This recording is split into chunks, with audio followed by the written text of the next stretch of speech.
Барлықтарыңызға сәлем, сіздермен бірге Дана мен денсаулыққа каналы. Бүгінгі видеомда мен жалпы қан қоюланған кезде не жасау керек, қанның қоюлануына әсер ететін негізгі басты 2-3 продукты жөнінде айтатын боламын. Бұл әрбір адамның негізгі ас үйінде табылатын болады, және осы әдістерді, мен айтқан әдістерді қолданып көріңіздер. Сіздердің денсаулықтарыңызға бұл ешқандай кері әсерін тигізбейтін болады.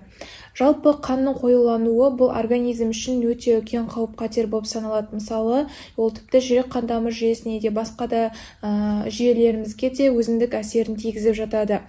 Жалпы қан негізінен сұйық орта, ол көптеген жалпы қызметтер атқарып жатады. Ол организмнің жалпы қоректенуіне де, иммунитеттің күшеюіне де, кейбір ауруларға қарсы жауап ретінде, онымен қоса, мысалы, гормоналдық қызметі де өзіндік әсері болып табылады. Және де қанның құрамында көптеген жасушалар болады. Олар кейде қан тамырдың бойынан қанның тез кетуіне, қанның тоқтамаудың алдын алуына өзіндік әсерін тигізіп жатады. Жалпы қан, мысалы, қарап отыратын болсақ, екі түрлі жағдайда қою қан мен сұйық қанды салыстырайық. Жалпы бір стаканның құрамында, мысалы, газированный су болса, екінші стаканда коктейль немесе белгілі бір қоюланған су болсын делік, немесе қою сорпа дейді. Екеуін салыстыратын болсақ, негізінен түтікшеден, трубочкадан жаңа газированный су тезірек өтетін болады. Дәл сондай қанның қоюланған қанда сәйкесінше солай қиын организмнен қиын өтетін болады. Жасушалардың да, жалпы кез келген тамақты қоректік заттардың да сол қанның бойымен өтуі де қиындай түседі. Соған сәйкес организмде көптеген аурулар пайда болып жатады. Содан адамда шаршағыштық, бас ауыру, бас айналу, немесе көптеген энергияның жоқтығы, әлсіреу секілді симптомдар көрініп жатады. Бұның барлығы қанның қоюлануына тікелей байланысты десем артық болмайды. Жалпы мысалы салыстыратын болсақ, егер біз қанның құрамындағы жасушаларды және де қанның плазмасын барлығын біз сорпа деп қарасақ, сорпаның ішінде белгілі бір заттар болады ғой, қосамыз белгілі бір заттарды, оларды қанның жасушалары деп алайық. Солай, егерде сорпасы, яғни плазмасы қаншалықты көп болған сайын, біздің де қан сәйкесінше солай сұйық болып көрінеді. Ал суы, яғни плазмасы аз болса, сорпамызда сәйкесінше қою болады, қанда солай қою болып табылады. Оның жалпы әсері, организмге берер зияны өте көп болады. Қанның қоюлануын алдын алуға көмектесетін бірінші продуктіге бұл су жатады. Жалпы мен күнделікті 2-3 литрден көп ішу керек деп рекомендация айтпаймын, бірақ та күнделікті, мысалы, жаз болсын, қыс болсын, 1,5-1,2 немесе 1,5 литрдей күніне су ішіп отырсақ, бұл организм үшін өте пайдалы болатын еді. Жалпы оған ескеретін жағдай, мысалы, егерде ыстық күндері болатын болса, немесе организм салқын тиіп қалса, суық тиіп, немесе тұмаурататын болсақ, онда бізде организміне сәйкесінше көп сұйықтық шығып кетіп отырады, солай біз суды жоғалтып аламыз. Сол кезде судың ішу мөлшерін көбейткен дұрыс деп айтатын едім.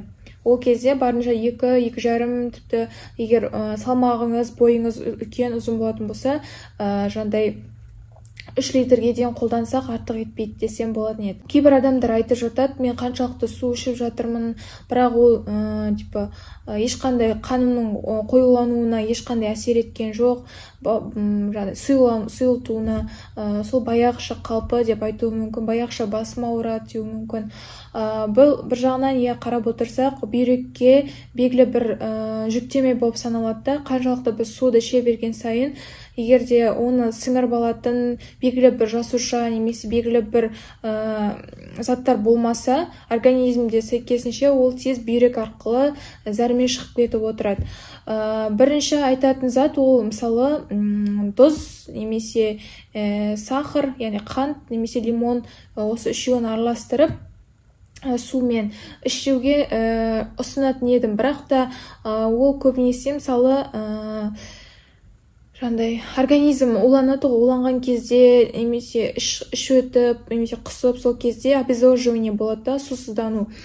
Сөйтіп организмде су жетіспей қалған кезде ұстап тұру үшін организмді сумен осындай әдістерді қолданып жатады. Ол ерітінді негізінен аптекада бар, ол ерітінді регидрон деп аталады. Ол негізінен қант, доз деп отырған арнайы бір молекула түрінде болатын өнімдер, олар кішкене болады да, және де олар организмнен тез шығып кетеді, бірақ олар жай өзі шыққаны қоймайды, сумен қоса шығады да. Егер бүйрек дұрыс жұмыс істемейтін болса, онда ол организмде тіндердің арасында жиналып қалып, сәйкесінше бізде ісінулер пайда болуы мүмкін. Мысалы, түнде жатар алдын тұсталған қияр жейік та, қияр жеп азанда тұрған кезде бетіміз ісініп тұруы мүмкін. Осының барлығы жалпы дозды тағамдармен қосып жегеннің әсерінен, одан бөлек бүйректің қызметі дұрыс болмағаннан азанда ісінулер пайда болуы мүмкін. Қант, тұз, глюкоза, сахар айттым, және тұз, одан бөлек лимон суы, бұлардың барлығы жалпы судың организмде ұстап қалуына, дұрыс сіңірілуіне, жалпы қанның сұйылуына кішкене кедергі болуы мүмкін, өзіндік әсерін тигізбеуі мүмкін. Одан да жақсы вариантқа мен белокты айтатын едім. Организмге белок күнделікті мөлшерде керек. Мысалы, сіздің салмағыңызға сәйкес 1 килограммға 1 грамм белок қажет етіп отырады организм. Мысалы, белгілі бір тамақтың тесік зат болады да, табан тесік, оған суды құя берсең, ол астынан шыға береді. Басында магнетикті белгілі бір жамап қоятын болса, как магнетик заттарды, олар темір қазанның бойына түбіне жабысады, суды сәйкесінше шығармайды. Сәйкесінше белоктың да қызметі сондай. Олар суды өзіне тартып алады да, белок өзінің бойына жинап, организмдің жалпы қанның сұйылуына өзіндік әсерін тигізіп отырады. Организмді қажет ететін белоктың мөлшері, мысалы, менің салмағым 58, кейде 60 килограмм болып отырады. Соған сәйкес маған күніне 60 грамм белок қажет етіп отырам. Бірақ та егер де сізде созылмалы аурулар болатын болса, егер қартаю кезеңде жүрсеңіздер, онда күніне керек ететін белоктың мөлшері 0,5-0,8 граммға сәйкес болады. Солай өзіңіздің салмағыңызға есептеп тұтынсаңыз болады. Сіздің ас қорыту жүйеңізде белгілі бір проблемалар болатын болса, немесе өтіңіз толған болса, асқазанда гастрит, өнекеш немесе бауырыңызда белгілі бір өзгерістер болып тұратын болса, онда бұл белоктың тұтыну ерекшеліктері басқаша болады. Холестериннің деңгейі жоғары болған кезде де организмге керекті заттардың тұтыну қажеттілігі де басқаша болады. Соған сәйкес қолданған жөн.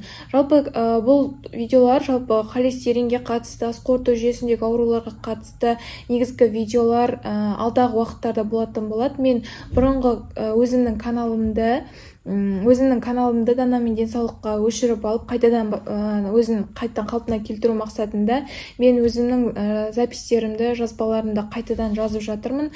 Түсіністікпен қарауларыңызды сұраймын. Енді күніне 60 грамм маған белок қажет. Ол деп отырғанымыз бір күнде 10 жұмыртқаны асып жегенмен тең. Немесе 400 грамм сүзбені жегенмен, одан бөлек 200 грамм тауық етінің жалпы таза етін жегенмен тең болып саналады. Осының құрамында 60 грамм белок болады. Одан бөлек 2,5 килограмм гречка, 2,5 килограмм 2,5 литр сүт, одан кейін 700 грамм фасольдің құрамында осы 60 грамм белок болады. Осылардың барлығын мен күнделікті жей алмаймын, өйткені әр кезде әртүрлі ситуациялар болып қалуы мүмкін. Әр кезде, мысалы, күнде тамақтану үнемі белокпен қоректену мүмкін болмай қалатын жағдайлар болады. Сәйкесінше менде егер дұрыс тамақтанбасам, онда жаңа айтылған симптомдар көрініс беруі мүмкін. Оларды болдыртпау мақсатында альтернативті вариант бұл белоктың жалпы дайындалған арнайы порошок түрінде немесе растительді түрі бар. Соны қолданған дұрыс деп рекомендация айтатын едім. Белок порошок түрінде, ұнтақ түріндегі белокты негізінен көбінесе спортсмендер ішіп жатады. Оларды көп қолданба деп айтпаймын, примерно 10-20 граммдай іште жеткілікті болып саналады. Және де оның қолдану өзіндік ерекшеліктері бар. Жалпы белокты ұнтақ түріндегі түрін қолданатын болсақ, оны ешқандай бояғышсыз, ешқандай ароматизаторларсыз, ешқандай қантсыз өзін таңдаған дұрыс. Және де өте көп мөлшерде таңдамау керек. Кішкене болсын бөлшектеп алып, тамаққа қосып ішкен дұрыс. Өйткені көп мөлшерде алып жеп қойсақ, ол кейін мысалы сіздің жағдайыңызға сәйкес келмей қалуы мүмкін. Одан бөлек жаңағыдай қайнаған суда ондай белоктар тез еритін болады, тез сұйылатын болады. Ал егер де ерімейтін болса, онда оның құрамына байқап тексеріп көрген дұрыс болып табылады. Егер де сізде мысалы сүт өнімдерін дұрыс көтере алмайтын болсаңыз, лактозаны көтере алмайтын болсаңыз, онда сізде жаңағыдай растительный түрін барынша қолданған дұрыс болып табылады. Белок жалпы порошок түрінде негізінен сүттің дәміне ұқсас болып келеді. Одан бөлек жалпы бұл тек қана альтернативті вариант, бірақ барынша негізінен тамақтан алған дұрыс. Жаңағыдай белокты өнімдерді көбірек жеп, тамақты дұрыстау ішіп, уақытылы ішкен дұрыс. Және де организмге керекті зат ол бізге ең басты көмірсу, белок және май болып табылады. Осы үш зат біздің ең басты энергиямыздың көзі болып табылады.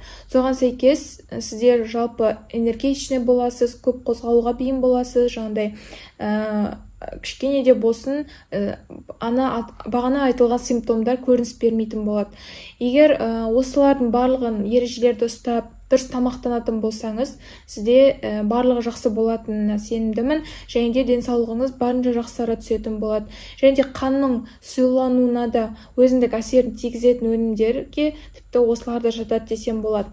Барынша қанты бар, бос көмірсуларды қолданғаннан, тез қорытылатын көмірсуларды жегеннен гөрі осындай пайдалы тамақтарды жеген дұрыс. Және де алдағы уақытта дұрыс тамақтану ережелері, қалай тамақтану керек, не керек жөнінде сіздерге арнайы видеолар түсіретін боламын. Және де жалпы жаңа айтылдым, мынанша грамм тамақ керек, мынанша грамм тауық керек, мынанша грамм гречка керек деп айтып жатырмын да. Осылардың барлығын арнайы жазатын приложение бар. Сіз мысалы күнделікті жеген тағамыңызды, перекустың уақытысында жеген тамақ барлығын сондай приложениеге түсіріп отырсаңыз, өзіңізге біліне бастайды. Сізге жалпы қаншалықты жаңағыдай пайдасы тиіп жатыр екен, немесе жеген тамағыңыздың әсері бар жоғын осылай арнайы приложениелер, любой приложениелер бар, іздесеңіз шығады. Соларды калорияңызды есептеу мақсатында осыларды қолдануға болады. Осыдан кейін барып сіз өзіңіздің организміңізде болып жатқан өзгерістерді байқайтын боласыз. Және де егер де жаңа мен айтылған рекомендацияларды ұсынып примерно бір ай көлемінде осы ұсынысты қолданатын болсаңыз, онда сіздің организміңізде барлығы жақсы болады деген сенімдемін. Осы рекомендацияларды қолданыңыздар, сіздерге өте пайдалы болады деген сенімдемін. Және де как дәрігер есебінде айтып отырмын, барынша ақпаратты мол болған видео деп түсініп отырмын өзім. Алдағы видеоларда барынша ақпараттармен бөлісетін боламын. Сіздермен бірге болған Дана Асқарқызы. Келесі видеоларда жүздескенше сау болыңыздар.